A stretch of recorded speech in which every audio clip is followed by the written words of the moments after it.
This is very suspicious.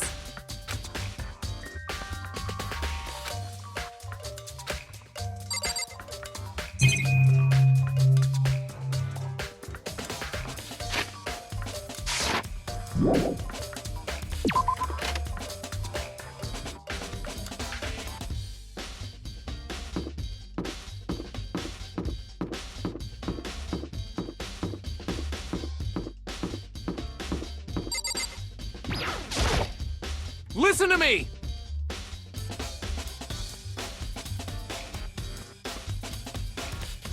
You hear me?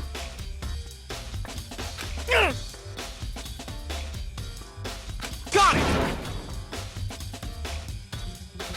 Ha ha ha ha!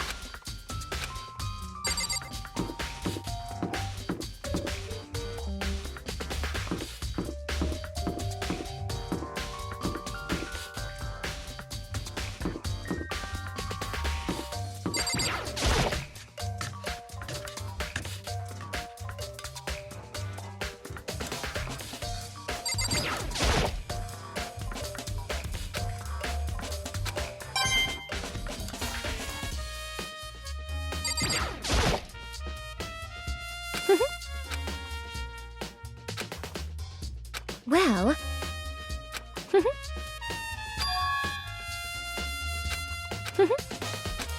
As for me...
Mizono, the ultimate pop sensation, lead singer for a world-famous all-girl pop band. For these girls, the glowing spotlight only made them that much more beautiful.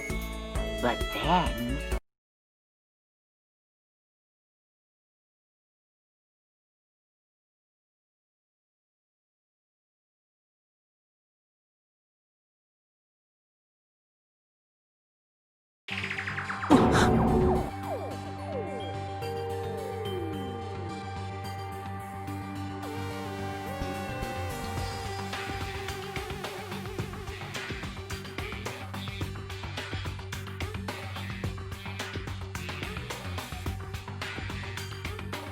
This ultra-successful team suddenly fell apart. None of them will ever perform on stage again. None of them will ever feel the warmth of the spotlight. For Sayaka, there's simply nowhere for her to return to. So here's the billion-dollar question. What, oh what, could have caused the group to go to pieces?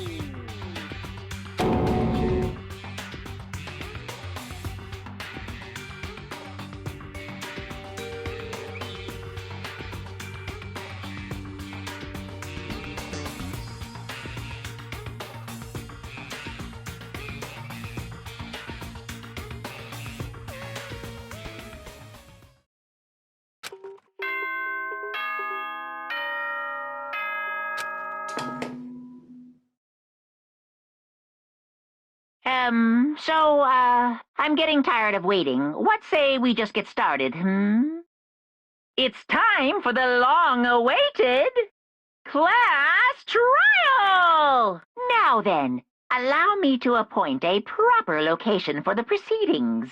Please go through the red door on the first floor of the school. See you soon!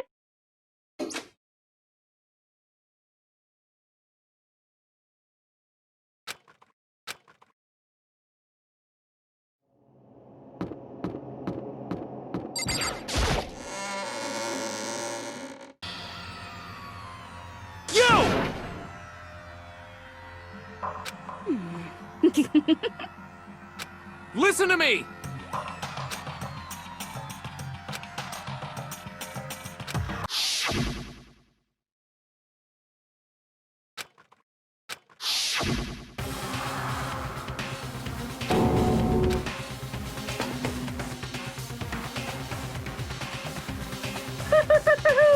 Is everyone here? Okay then, please board the elevator in front of you, which will transport you to the courtroom, where all your fates will be decided.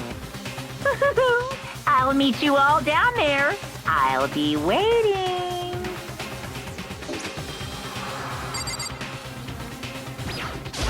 Got it!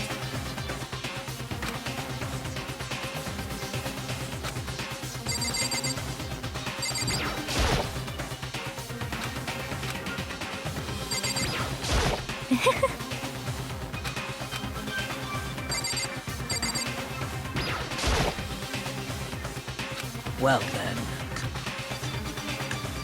Yes, indeed. Hey.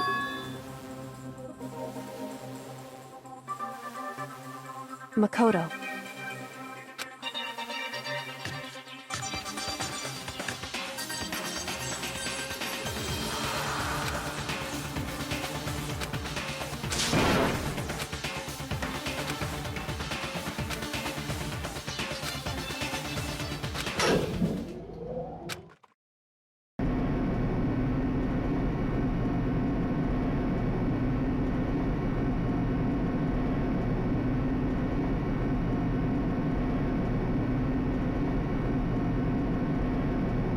Oh!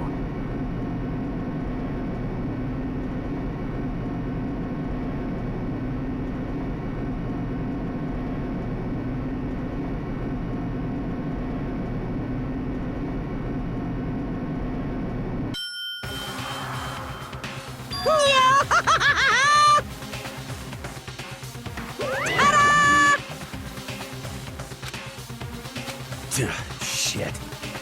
Well now. Yoo-hoo!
Let's begin with a basic explanation of the class trial. So, your votes will determine the results. If you can figure out who done it, then only they will receive punishment. But if you pick the wrong one, then I'll punish everyone besides the blackened, and the one that deceived everyone else will graduate. And the killer really is one of us, right? Of course! Okay then. Everyone, close your eyes. And whoever did it, raise your hand. Don't be a goddamn idiot. Why the hell would they raise their hand? Before we move on and start the trial, can I ask a question real quick? What's going on with those pictures? I'd feel awful if they got left out just because they died. Friendship penetrates even death's barrier. Friendship penetrates? Okay, but what about that other empty seat? There were only 15 of us to begin with, so why are there 16 seats? Oh, no reason. It's just that our little courtroom here can technically fit up to 16 people. Okay, that about does it for the preamble. Get ready to get started. First up is the case summary. Now, let the class trial begin.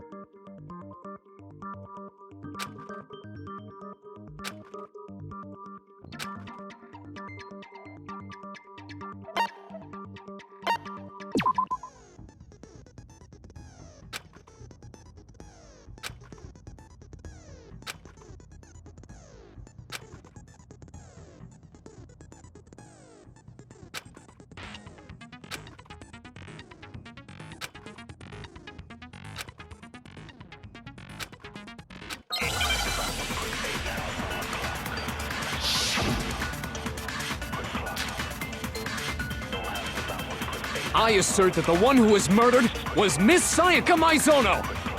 Yeah, we know that part already.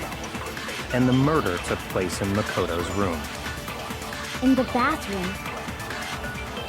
So it seems most likely that the killer must have taken her by surprise while she was in the bathroom. She didn't even have a chance to... No, that's wrong!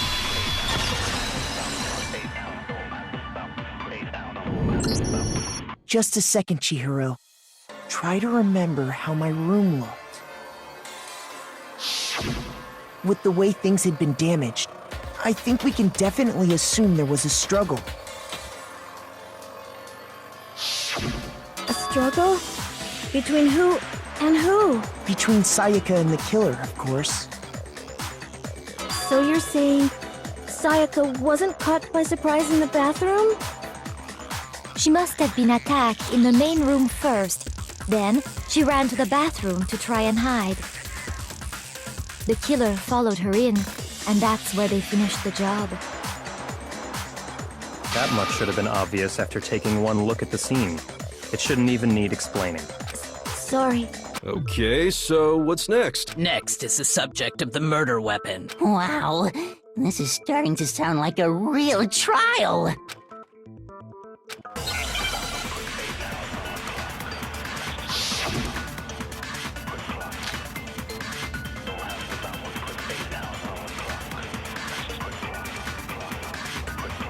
So what was used to kill her? There was some kind of sharp object thrust into her stomach. Without a doubt, that is the murder weapon! So the killer used some random knife they... No, that's wrong!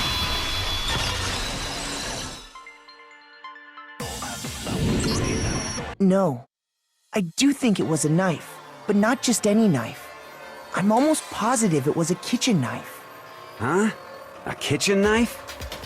After the murder, we discovered that one of the knives from the kitchen was missing. Which means that knife must be the murder weapon. Oh, yeah.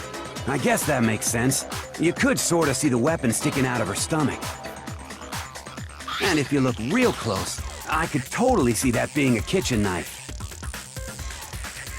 Okay, so the murder weapon was a kitchen knife, but where does that get us? I mean, we all know Makoto killed her, right? That's right.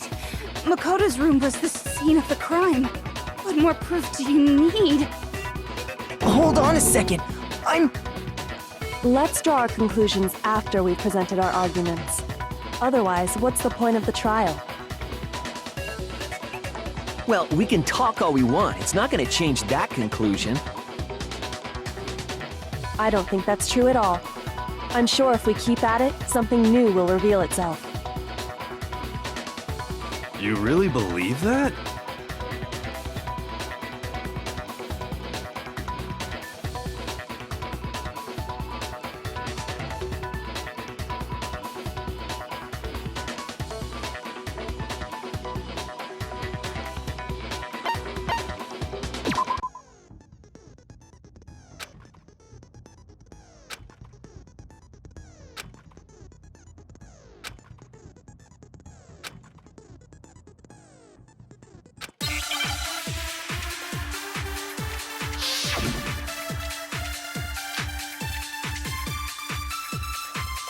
So I guess there's no question that the kitchen knife was the murder weapon.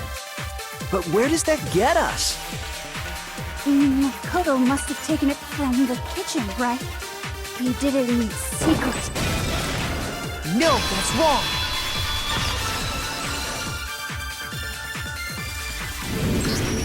Okay, wait. Hold on. I didn't take the knife from the kitchen.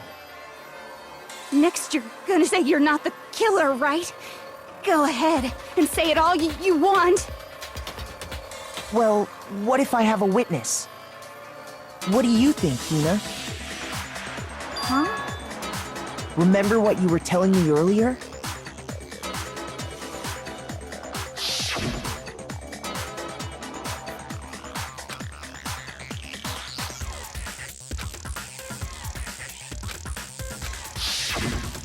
Just to be perfectly clear, the knife disappeared while you were in the dining hall, correct? Yeah, that's right. And at any point while you were there, did you ever see me come into the dining hall? No, I don't think so. You don't think so? No, he definitely wasn't there. The knife disappeared while Hina was in the dining hall, but I wasn't there the entire time. In other words, there's no way I could have taken the knife. Okay, then what about this? What if the idiot swimmer girl and Makoto are in on it together, and lying to protect each other? Idiot swimmer girl? Oh, and more importantly, why would I get involved in something like that? Speaking of which, I'd like to ask the bear, if there is an accomplice, do they also become blackened? So you ask, and so I shall answer. Each murder is allowed to have an accomplice, but only the one who does the killing will get to graduate. So in other words, two people can work together, but one of them has no chance of profiting from it. Then there's no way anyone would work together, right? But what if they did work together, and they just didn't know about the rule? Good grief! Enough already! No, okay? There are no accomplices in this case! Oops! Did I say that out loud? Anyway, I didn't go to the dining hall, and I didn't take the knife. So I'm not the killer. Okay, so then, who did take the knife? Hina seems the obvious candidate. After all, she just said she was in the dining hall. No way! I swear it wasn't me! Sure, but can you or anyone else prove that? I can. That's right! Sakura was with me the entire time I was drinking my tea. I hate to have to ask, but just to be sure, Sakura's... Me. Right. But then, couldn't either one of them have grabbed the knife? Actually, no. Because, well... Just spit it out already. I stayed in Hina's room last night. I got so scared thanks to those creepy videos. I wasn't really thinking, I just asked her to stay over.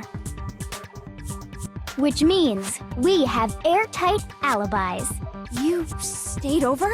Doesn't that violate one of the school regulations? We're not allowed to sleep anywhere but the dorms, but it doesn't say we have to stay in our assigned room. So, I don't think that's a problem. It is a problem! A boy and a girl spending the night together? It's unwholesome! But I'm a girl. You are? Oh my gosh, I'm so sorry! But if it wasn't either of you, then what other possibility is there? Actually, there is one other possibility. Right, Hina? Oh, yeah, that's true!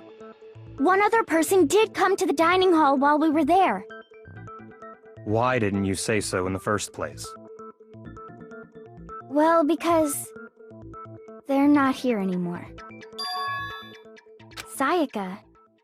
She's the one who came to the dining hall. And then later, she wound up dead. I got it! Then, Sayaka is the one who took the knife? That's the only possibility. And thinking back on it, she was acting kind of unusual. When she came into the dining hall, she didn't even look at us. She just went straight to the kitchen. As she left, she said she just wanted a drink of water. But most likely... Then the person who took the knife was the victim herself! I'm sure she just took it for self-defense. So you're saying the knife she took was then taken from her, and she was killed with it? In that case, you may not have taken the knife, but you still could have killed her. What? See? He did do it after all! No, you're wrong. So, that's how you would twist the argument and send us all off in the wrong direction? You possess a most terrifying talent.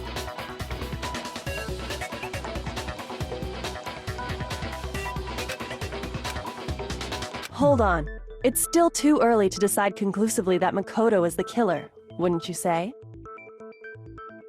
Because you see, if the room did belong to the killer, then they did something most bewildering. And until we unravel that little mystery, you simply can't declare that he's the killer. Bewildering? What the hell are you talking about? Something was missing from the scene of the crime that by all rights should have been there. You know what I'm talking about, don't you?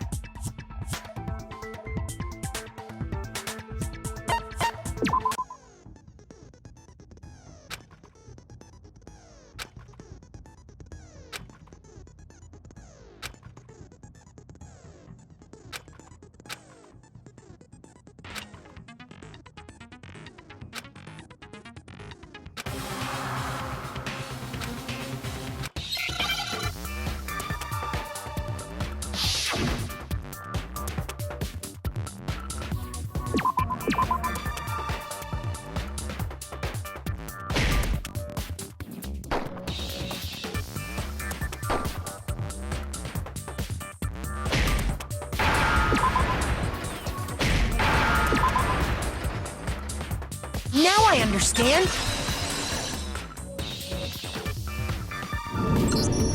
That's right! There wasn't a single hair on the floor! So, the culprit removed some evidence?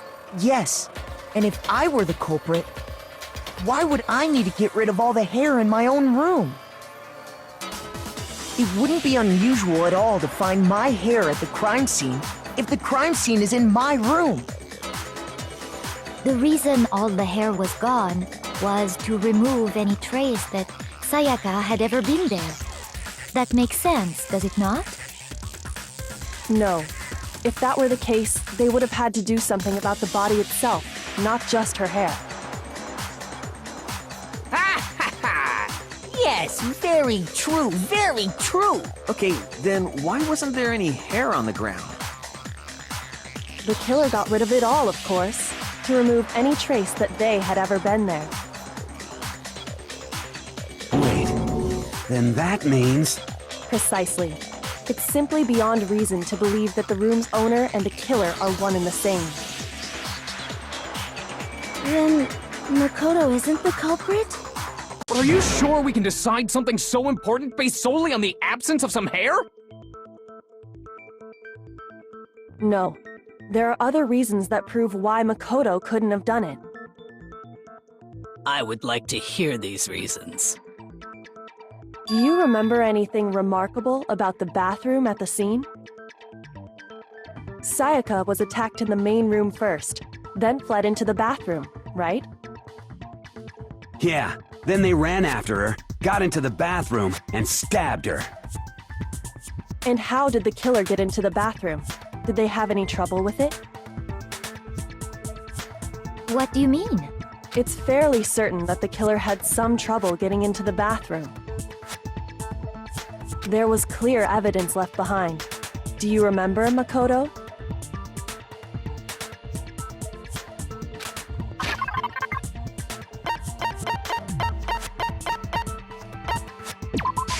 I got it! Evidence that the killer had trouble getting into the bathroom.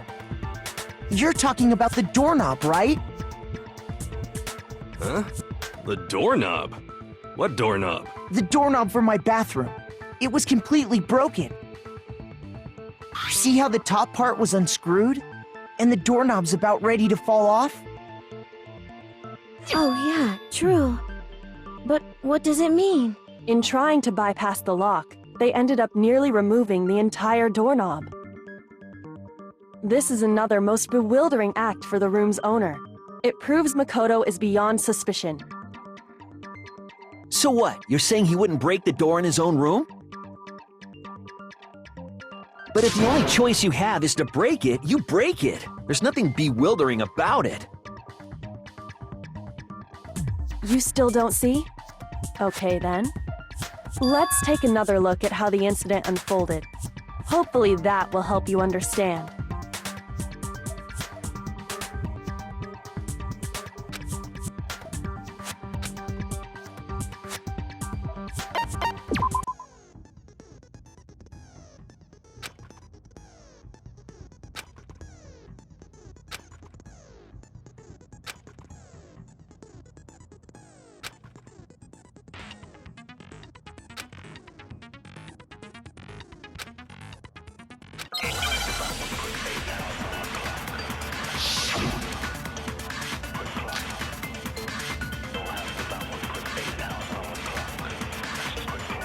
The incident took place in Makoto's room.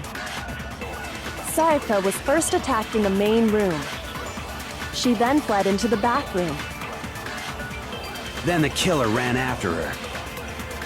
And they got into the bathroom. At that point, the killer had to try and bust down the door. Because Sayaka had locked it.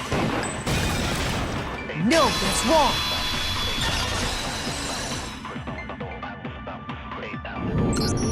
The reason my bathroom didn't open wasn't because it was locked.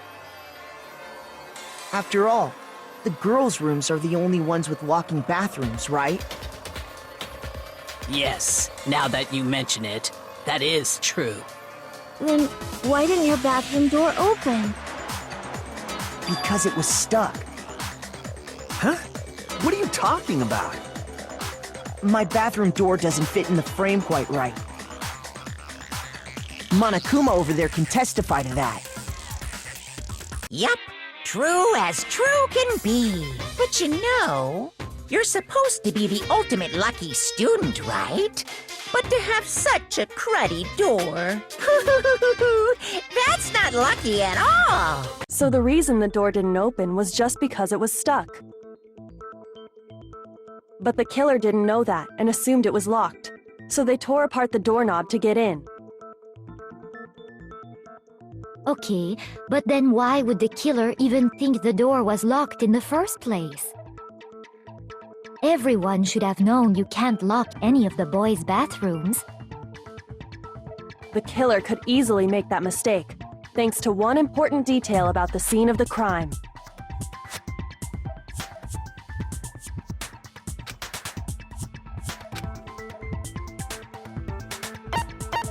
I got it! The killer must not have realized that it was my room. What? Are you saying the culprit didn't even know where he was? That's inconceivable! And yet, he's absolutely right. Save what?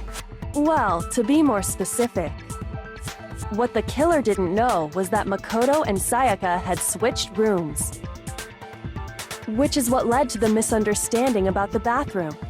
If Sayaka had been in her own room, then there would have been a lock on the door, and they would have had to break through!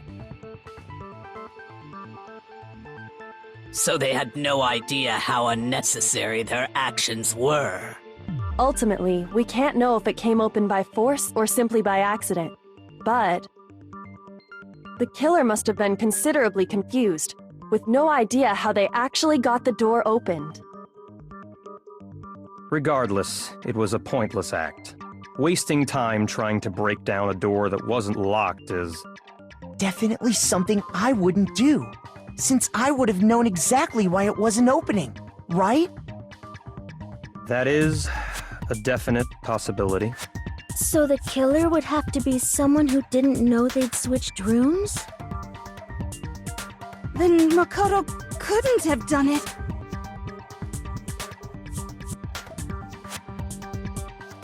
Okay, then who did do it? I'm sorry, but I give up! Quit without saving! But what happens if we can't decide on who we think did it? Well, why don't we just vote right now? Majority rules! Majority rules? You really think that's a good idea? Yeah, our necks are on the line here.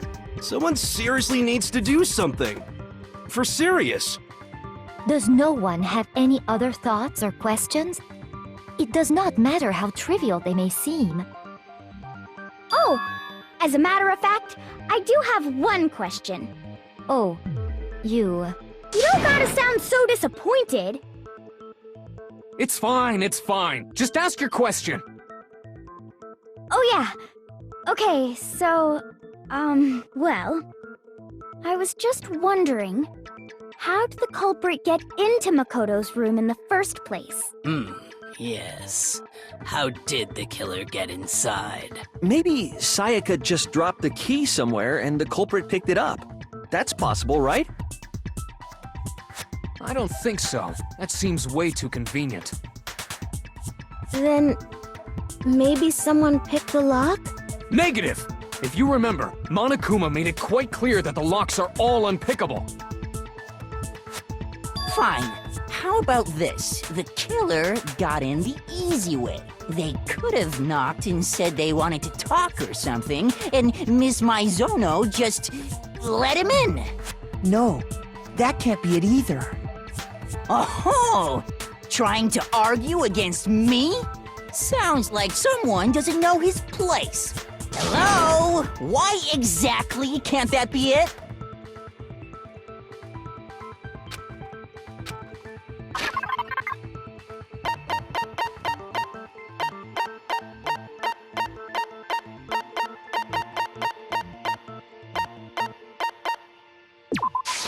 I got it!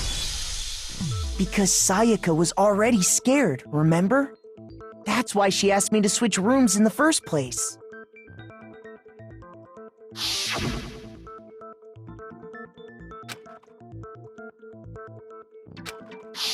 Knowing what she'd been through, I just can't believe she would have opened the door for anyone. What if her being scared was a lie? Huh? Well, what the hell is that supposed to mean? Why would she lie about something like that? I know you don't want to consider it, but look at this and tell me. Can you still deny the possibility?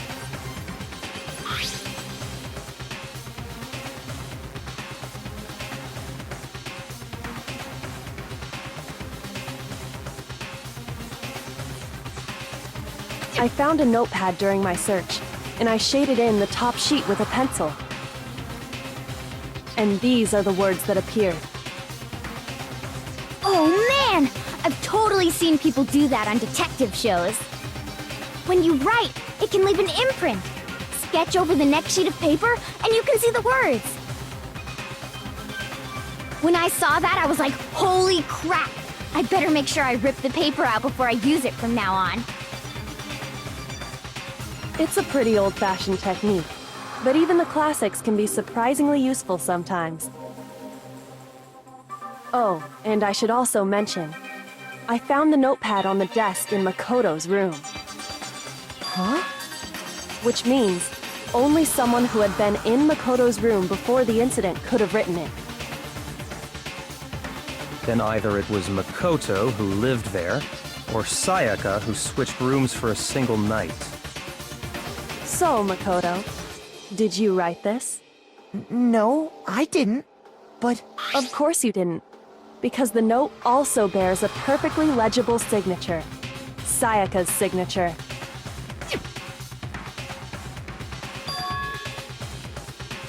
But why?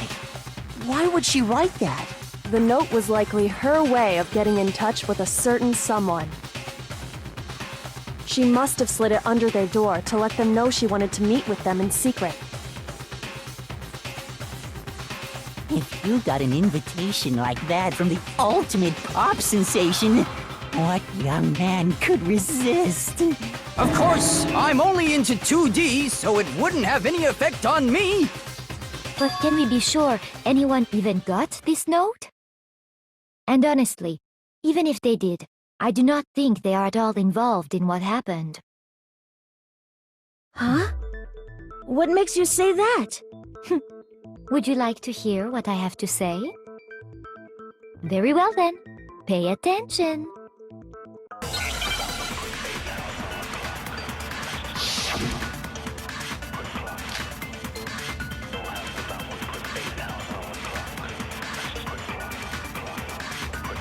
Sayaka and Makoto switched rooms, correct?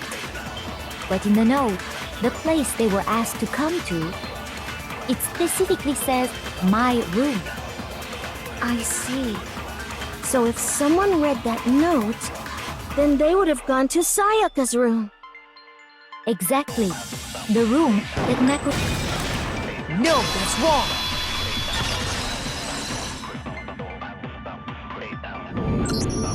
The nameplates on Mai and Sayaka's rooms got switched.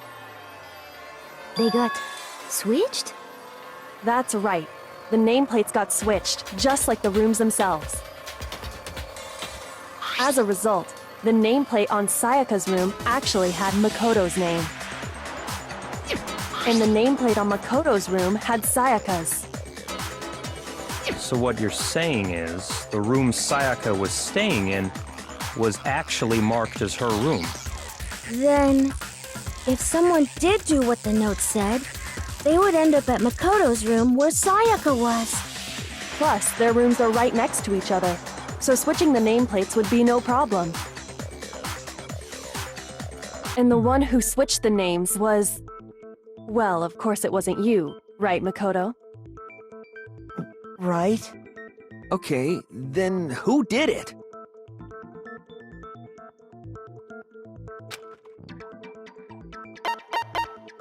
I got it! Me and Sayaka were the only ones who ever knew about us switching rooms. So the only other person besides me who would even know to switch the nameplates was Sayaka. You can also infer as much from her note.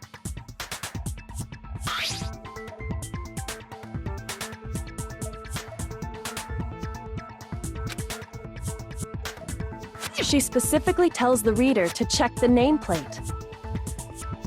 She would only have written that if she knew the nameplates had been switched. But why would she switch them in the first place?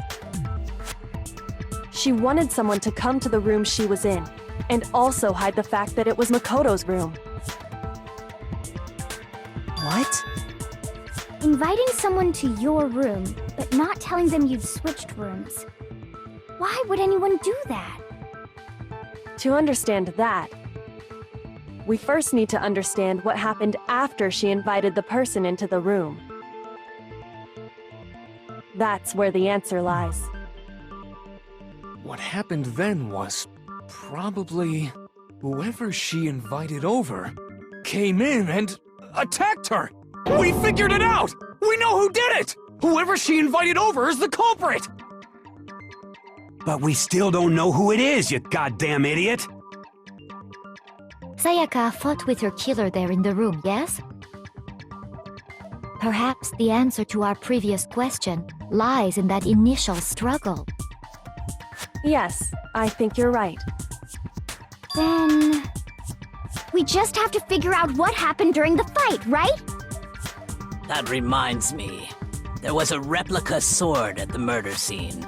Was that perhaps used during the fight? Oh yeah. What's the deal with that sword? Sayaka suggested I should hold on to it. I thought it might come in handy if I had to defend myself. It seems pretty likely that the killer used it to break Sayaka's right wrist.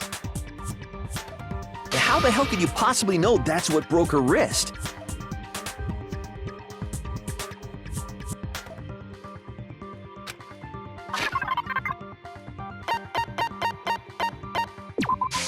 I got it! All you have to do is take a good look at her broken wrist, and it should become pretty clear. Right there where her wrist is all swollen, there's something glittery there. See? Is that gold? It sure is. Specifically, the gold coating from the replica sword. You barely have to touch that stuff, and it'll stick right to you. And there's some on her wrist because... I got it! Because she got hit with the sword! Right there on her wrist! I see. And so the truth draws ever closer. Alright, then it's about time to solve this mystery.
When the fighting broke out, the culprit grabbed the sword, and that's when the first blow was dealt.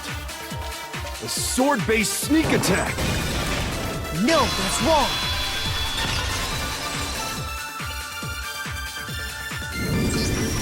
Actually, no. I don't think the fight started with the sword. Why not?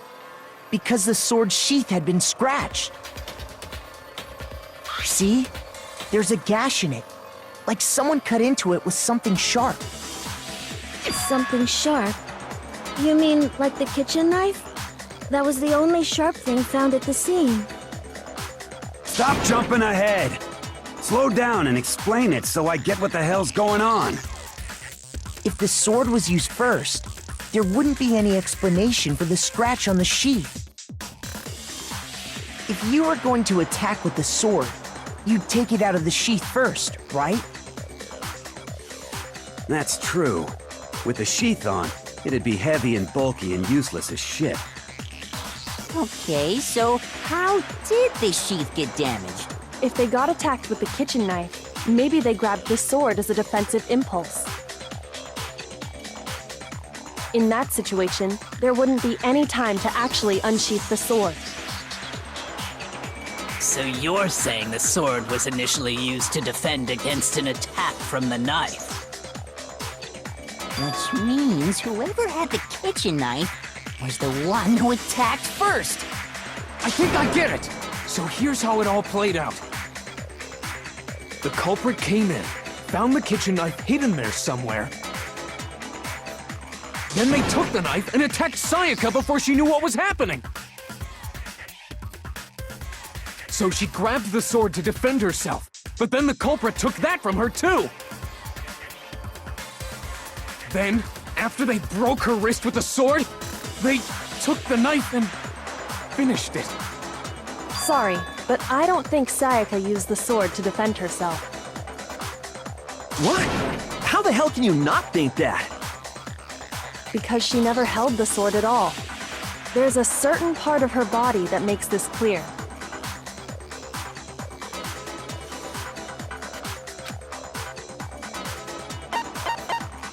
I got it! You're talking about her palms, right? The palms of her hands were perfectly clean, so I don't think she ever picked up the sword. How can you know that just by looking at her palms? Like I said before, the gold coating on that sword comes right off. All you have to do is touch it. In fact, if you look, you'll notice that a lot of the gold has already come off the handle. It's safe to assume that's because whoever used the sword got some of it on their hands. There's really no way she could have picked it up and come away completely clean. Maybe she washed her hands after she escaped into the bathroom. Sorry, but I don't think so. Why do you say that? Is it because you think I'm ugly? No, that's not it at all.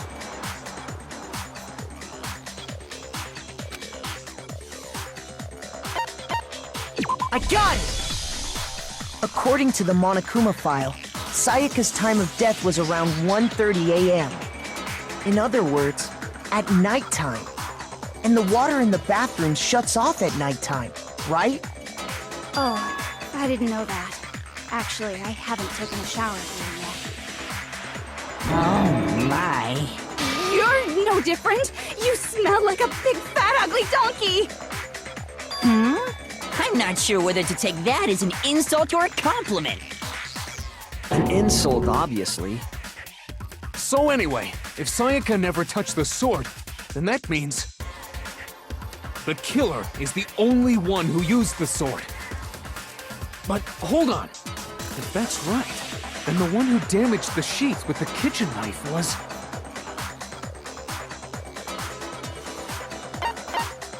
I got it! Sayaka? She had the kitchen knife? But we already said that the attack started with... The person with the knife attacked first, and the sword was used as an impromptu defense. Then the one who attacked first was... Sayaka? Now do you understand? She wasn't a blameless victim in this. No, far from it. It's almost as if she'd been planning to commit a murder of her own. She took the knife from the kitchen, then invited the culprit to the room she was staying in. And if it's true that she had the kitchen knife and attacked without provocation... Indeed. These are all the actions of an assailant. Which brings up another point. Makoto, Sayaka was the one who suggested you two switch rooms, correct? Maybe the reason she wanted to switch rooms was so that she could pin the crime on you. That is a possibility, is it not? Sayaka wanted to... on me? That would also explain why she would switch the nameplates. She wanted to get whoever she had targeted to come to Makoto's room where she was staying. And by committing the murder there, instead of her room, that would implicate Makoto.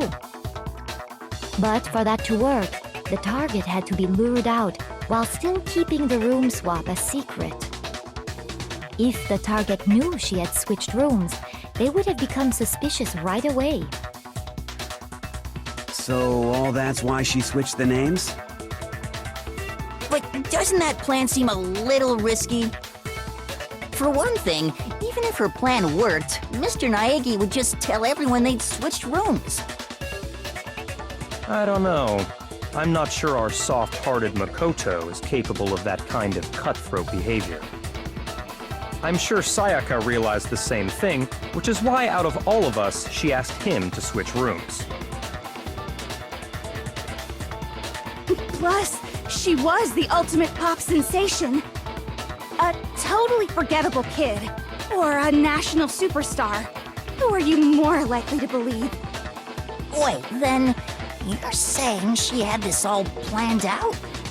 Holy shit! But in the end, her plan backfired. She launched her attack with the knife, then found herself under attack in turn. That must be when her wrist got broken, and she was forced to drop the knife. The tables were suddenly turned on her, and she died at the hands of the one she'd planned to murder. Just hold on! That can't be true! Because... Hey! You guys have totally derailed the argument! You're being super boring right now. Come on, hurry up and decide who did it! Wouldn't it be awful if I had to punish you all just because you ran out of time? Oh yeah, we've got to decide who we think did it. Makoto, right now you just need to concentrate on figuring out the answer to this mystery.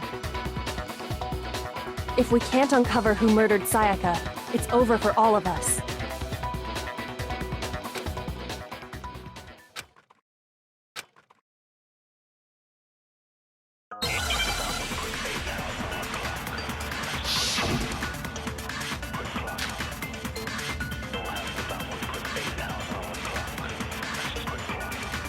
It's easy just to say, hey, decide who did it.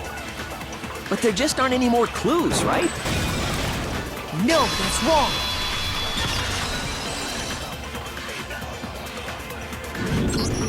There still might be one clue left. Sayaka's dying message. Dining? Wait, what did you say? The dying message. She wrote something on the wall behind her, remember? 11037. Written in her own blood. There must be a clue about the killer hidden in there. Well, before we get too far into that, I need to ask, can we really be sure that Sayaka is the one who wrote it?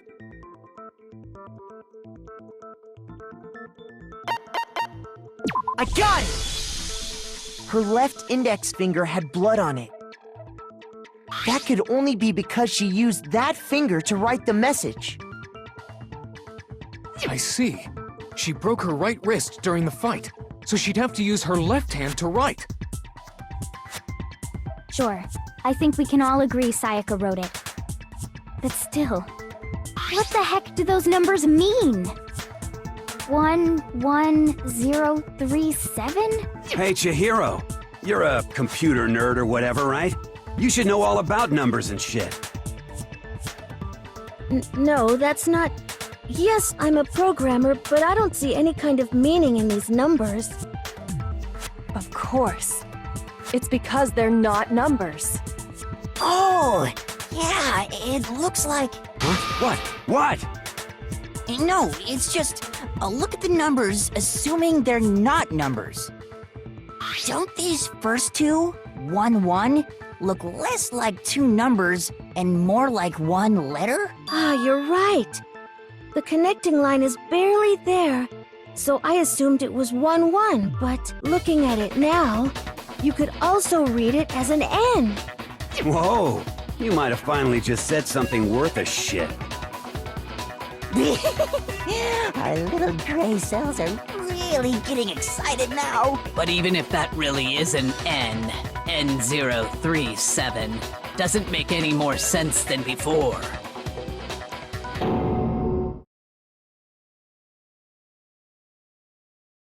Rotate the image 180 degrees. Oh my god. Now I see. She wrote down the killer's name. Huh? You You just shot past the clue part and right onto who did it. So, whose name did she write?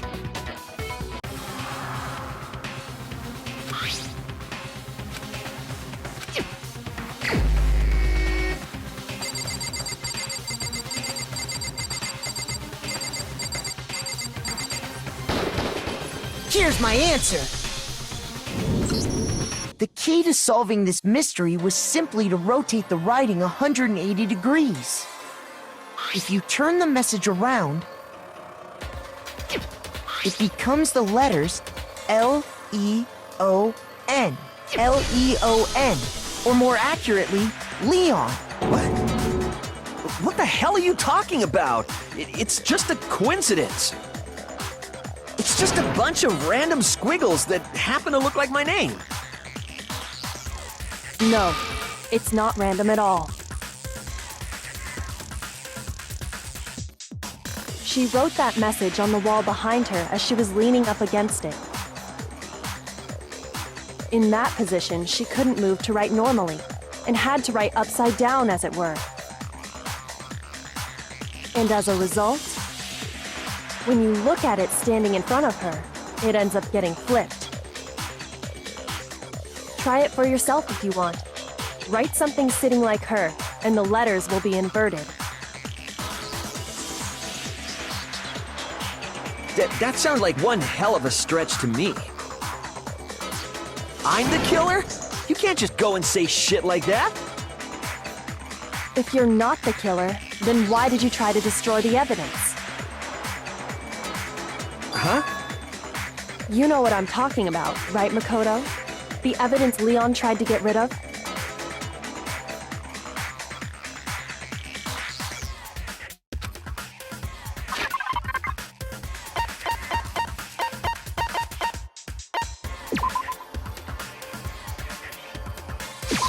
I got it! You mean the burnt shirt piece I found laying on the ground by the incinerator, right? As the killer stabbed Sayaka, they must have gotten some of her blood on them. And to dispose of the shirt covered in the victim's blood, they threw it into the incinerator. But one piece and got left behind. And the killer didn't notice. If they had, they most certainly would have panicked. Isn't that right, Leon? But is one scrap of fabric enough to conclude that Leon is guilty? Yeah, I mean, Leon's not the only one wearing a white button-up. That's right. There are plenty of other people here with shirts like mine. With just that one little charred piece, there's no way you can say for sure who it belongs to. You're right. That alone isn't enough. But there are some other points that may reveal the truth. Are you finally starting to understand? The answers to all the riddles are right here. Yeah, I think so.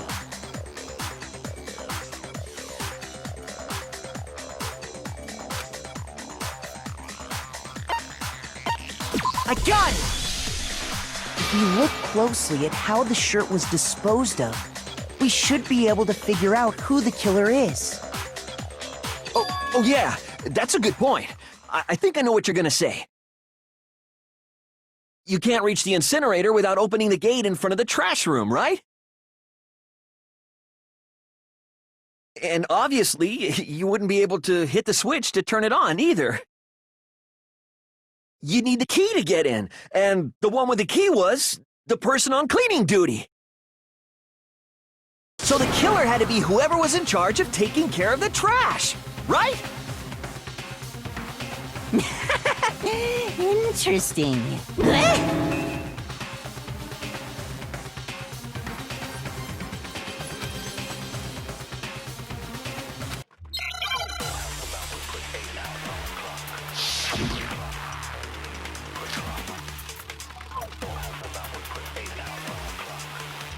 The key to the trash room.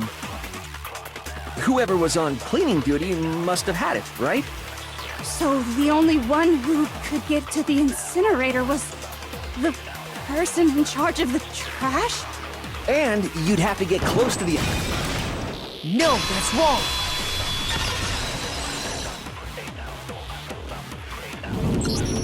Hold on. I think I know how someone could dispose of the evidence without using the trash room key. But if you can't get past the gate, you couldn't possibly turn on the incinerator, could you? Yes, you could. If you used this. What is it, some kind of glass ball? It's busted to hell. Actually, it was supposed to be a crystal ball, but, But how would you use it?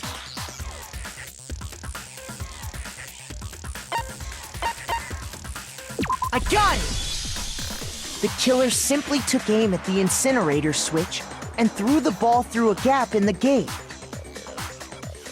All they had to do was hit that switch, and the incinerator would come to life.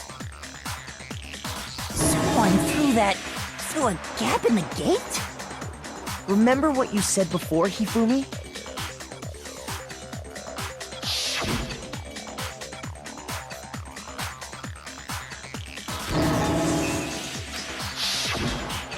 Hifumi had the key, so the only way the incinerator could have been turned on without his knowledge was because the killer was able to hit the switch without opening the gate. Once they'd gotten the incinerator going, all they had to do was ball up the shirt and toss it in. Hey, come on! What the hell is this? All you have to do is look at the scene to know that the killer never actually went inside the trash room. The shards of broken glass, the incinerator left running, the piece of shirt that escaped the fire. If the killer had been on cleaning duty, the evidence would have been taken care of much more thoroughly. Wait, no, just hold on. But the distance from the gate to the incinerator has to be at least 30 feet, right? The pinpoint accuracy you'd need to throw a glass ball that far and hit something that small. Could someone really do that? That's right! There's no way! It'd be impossible! Difficult, absolutely. Impossible? I don't think so. Because the killer is... I got it! Because the killer is the ultimate baseball star. Isn't that right, Leon? Do you have any idea how stupid you sound right now? A target 30 feet away would surely be little challenge for the ultimate baseball star. You can't be serious. I'm not the killer! These goddamn shipper brains have got it all wrong, I'm telling you! You still won't admit it? Okay then. Makoto, go ahead and review the incident one more time to make his crime perfectly clear. And with that, we can end this. Listen to me! What the hell do you mean, end this? Say what you want, Leon. But all the questions have been answered, and the truth has been revealed. Now here's what happened.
exactly what happened. I think I'd better take one more look. Last night, the killer went to the room Sayaka was in. In other words, my room. From what we can tell, Sayaka invited that person there intending to kill them. She attacked them with the knife she'd taken from the kitchen earlier.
Here's exactly what happened.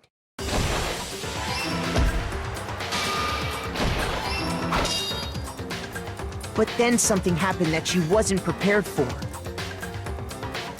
They grabbed the fake sword I put in my room and fought back. During the struggle, a strike from the sword broke Sayaka's right wrist. And that's when she lost her grip on the kitchen knife. Finding herself cornered, Sayaka panicked and ran into the bathroom. The killer went after her, but couldn't get the bathroom door open. What they didn't know was that my bathroom door got stuck easily, and there was a trick to opening it. Sayaka knew about that because I told her, but of course the killer had no way of knowing.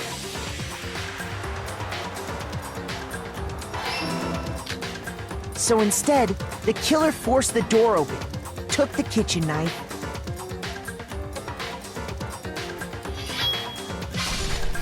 and stabbed Sayaka.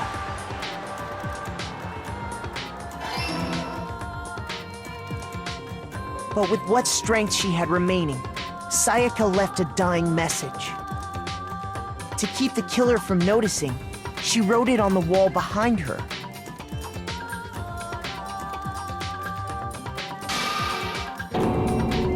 And with that, all her strength was gone. With Sayaka dead, the killer quickly began destroying the evidence. First, they took off their shirt, which was covered in their victim's blood.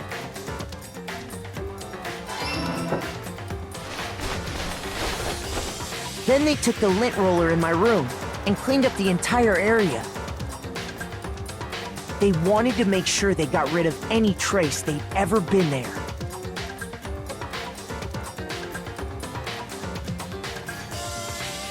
Afterwards, the killer headed to the trash room to destroy their bloody shirt. They tried to burn the shirt using the incinerator there. But the trash room was blocked off by an especially sturdy gate, preventing access to the incinerator. So they came up with a plan to use Hiro's crystal ball, which he'd left in the laundry room. The killer managed to throw the ball through the gap in the gate and hit the incinerator switch. For any normal person, that'd be an impossible throw, but the killer had the confidence to take a shot. And that's because the killer was the ultimate baseball star. The crystal ball, thrown with absolute precision, hit the switch on the incinerator, which then quickly roared to life.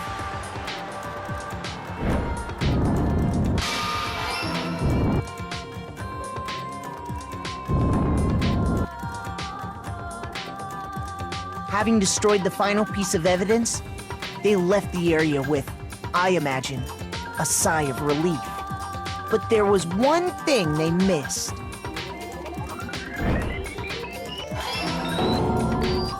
Part of the shirt they'd thrown into the fire burnt away and fell out of the incinerator.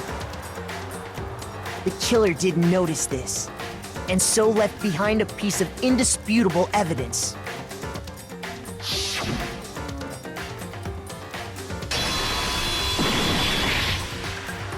Isn't that right, Leon?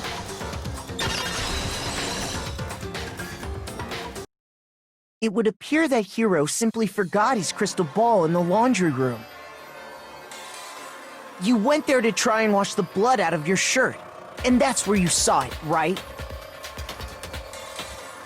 Seeing the ball, you thought of a way to take care of everything. So, Leon, do you object to anything that's been said? Do I object? Hell yes, I object! Of course I do! I object! I object! I object! I mean, all of this is just a bunch of stupid theories! You need evidence! Where's the evidence? Without evidence, it's all bullshit! It's bullshit and I refuse to acknowledge it! Well then, I guess this is as good a time as any to present the evidence that proves you did it. Makoto, I believe you're in possession of that evidence.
When the killer removed the screws from the doorknob, they didn't use anything from your room to do it. Instead, they must have used something that belonged to them. I refuse to acknowledge you! You're stupid! Stupid, stupid, stupid! Stupid, stupid, stupid, stupid, stupid, stupid, stupid!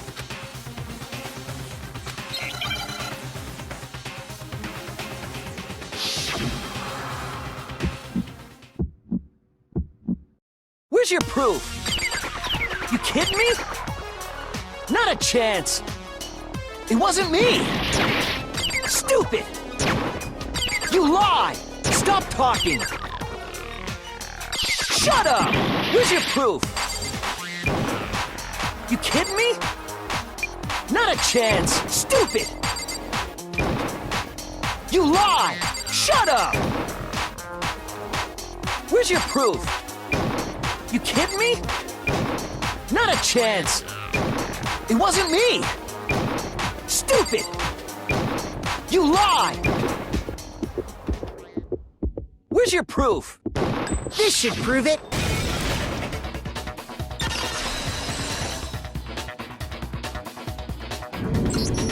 The screws on the bathroom doorknob were removed.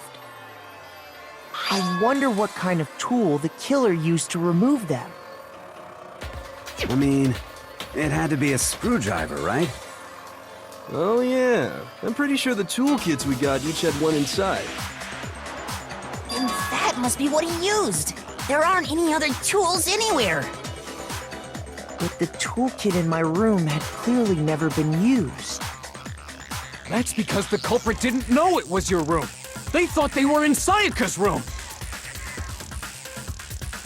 Only the boys got toolkits, so the killer naturally assumed there wouldn't be one in there. Okay, then whose toolkit did the killer use? Stupid, stupid, stupid! It had to be their very own toolkit. Stupid, stupid, stupid, stupid, stupid!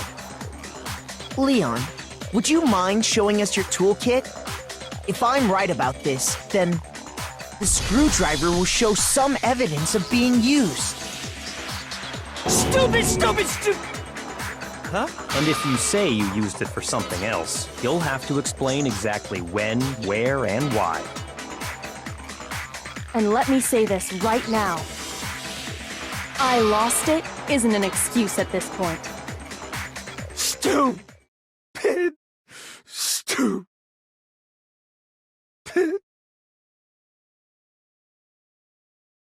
So, you have no rebuttal? Then it would seem we are finished here.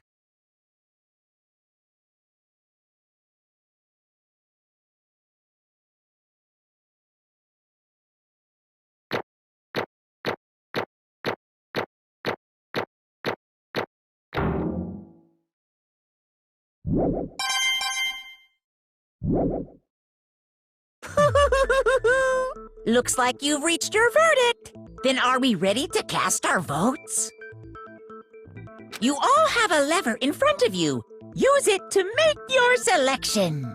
Oh, just to remind you all, make triple sure you vote for someone. You wouldn't want to be punished for something so minor, right? Okay, then let's get excited! Who will be chosen as the Blackened? Will you make the right choice or the dreadfully wrong one? What's it gonna be? What's it gonna be?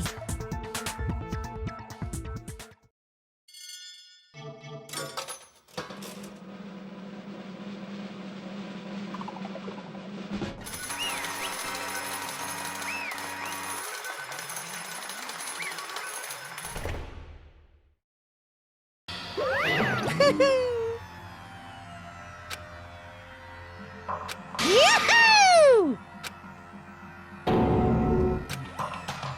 Huh? Hey, hold on. But... You son of a bitch!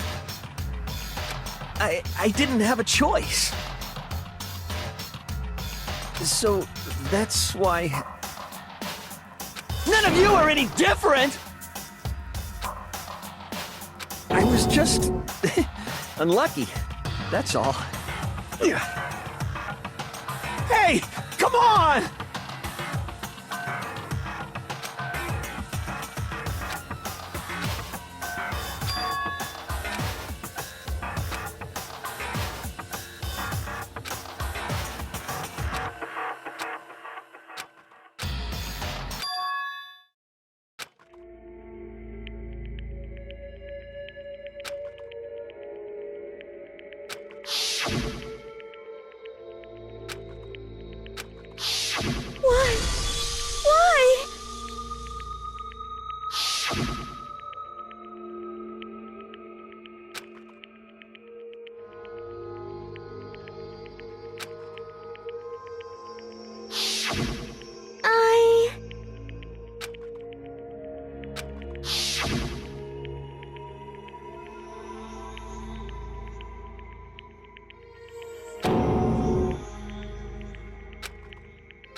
No matter what happens, please always be there for me. I need you on my side.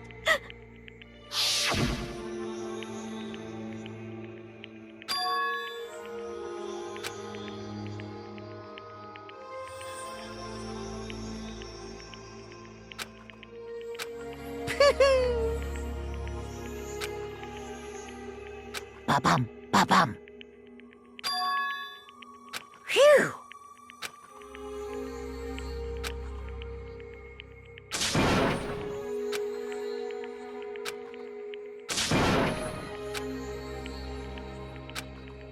That's enough.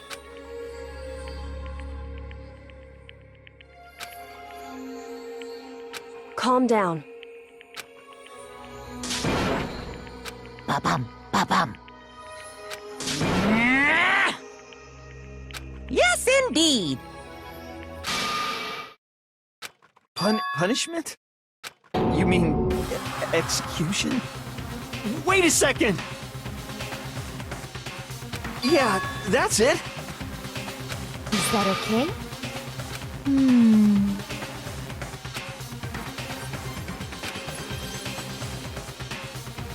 Do you understand? So, that's why...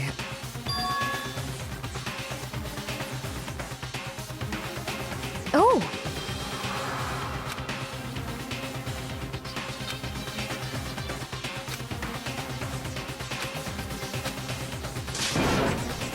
Huh?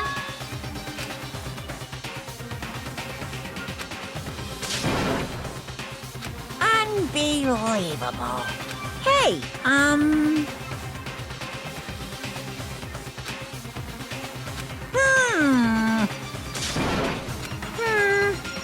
Thrills, chills, kills! I'm begging you! Please, don't do this! Hey, come on now! Stop! Please! Now then, I've prepared a very special punishment! No, no, no, no, no, no! Let's give it everything we've got! It's punishment time! No!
Extreme!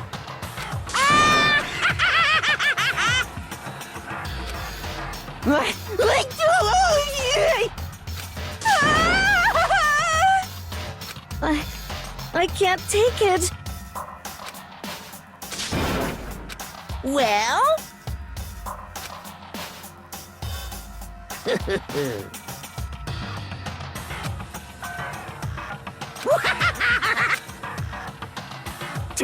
Damn you! What the heck? Say what? Well... Hey,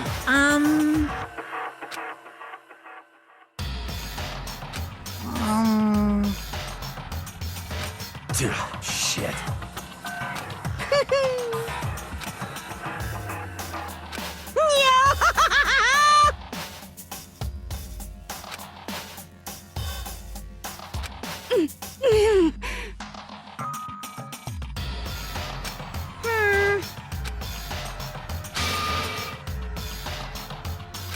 What does this mean? Hey, Thrills, chills, kills! hey.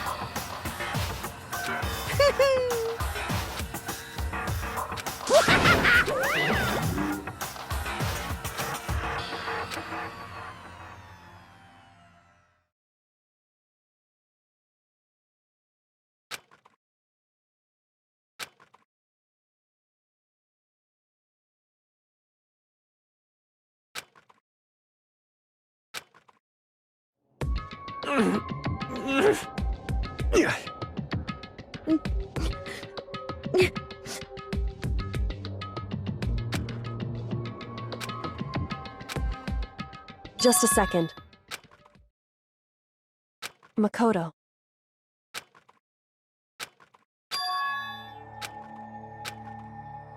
Listen.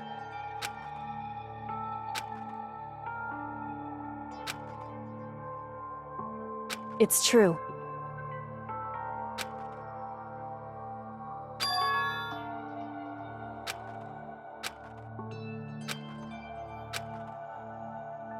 However,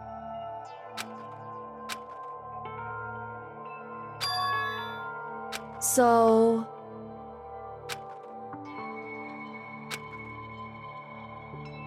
certainly. Anyway,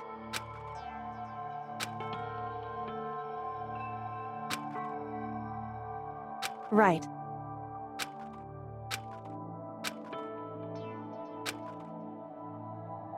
Correct.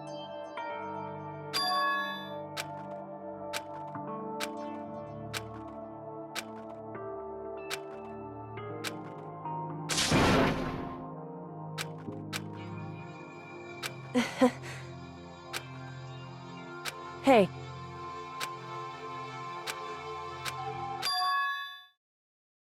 What?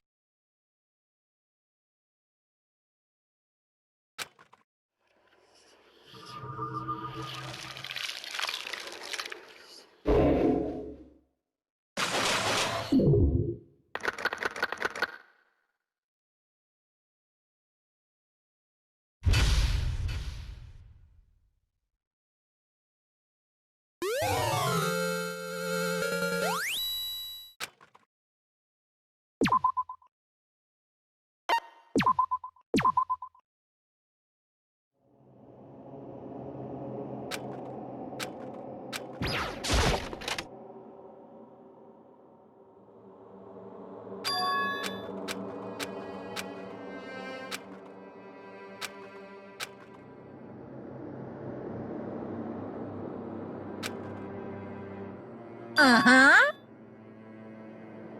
What are you gonna do? Yeah.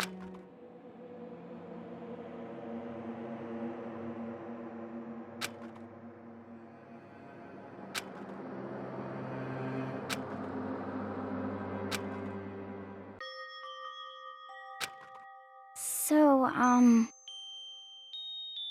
Listen to me!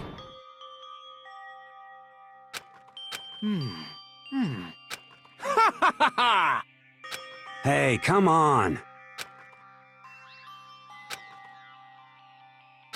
I see.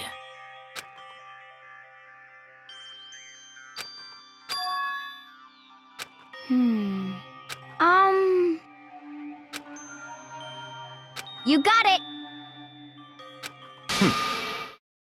Huh?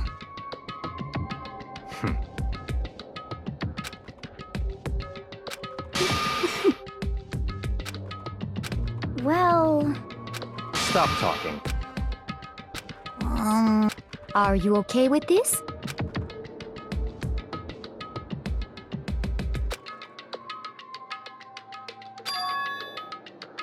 Honestly.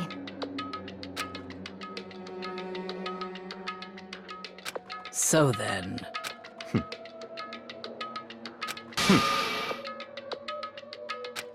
No, What? I can't take it. Huh? It's That's because... But... So, So it would seem.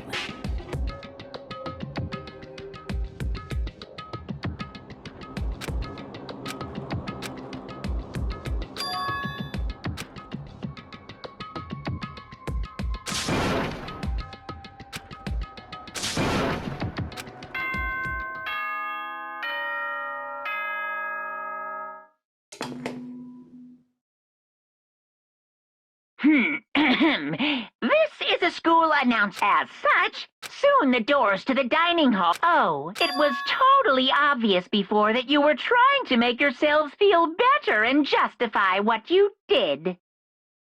See you, don't see you, see you. That's about how much I can see you, even when you try to hide. Now pay attention and remember this well. The burden of judging others is a heavy one to bear, so be well aware of your actions. Order and stability rely on the sacrifice and responsibility of everyone. Okay then, sweet dreams, everyone. Good night, sleep tight. Don't let the bedbugs bite.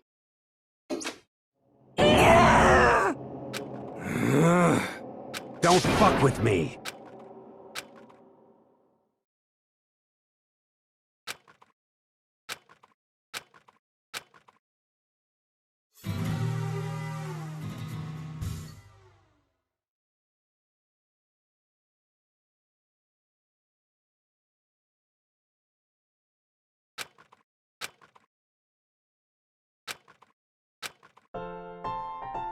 Okay, lift your arms up and down. 1, 2, 3, 4. 1, 2, 3, 4!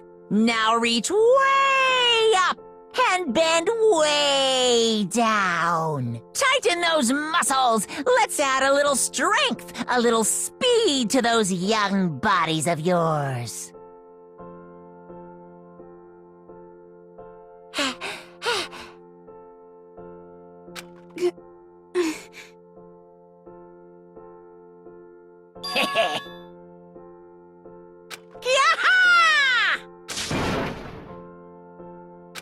So? Hey!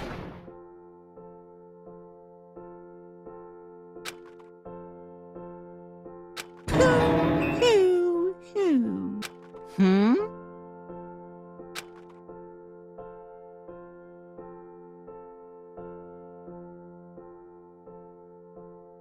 Hey,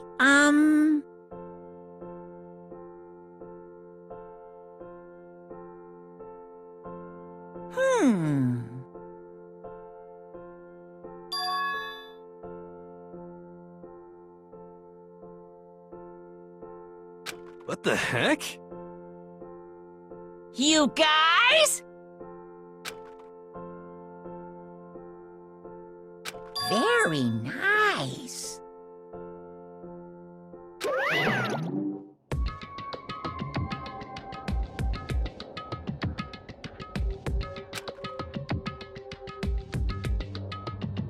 Could it be... I wonder about that. Piece of shit! Hey,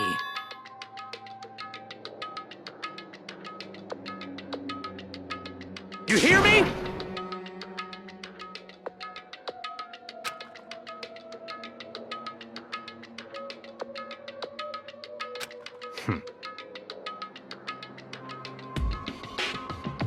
Got it!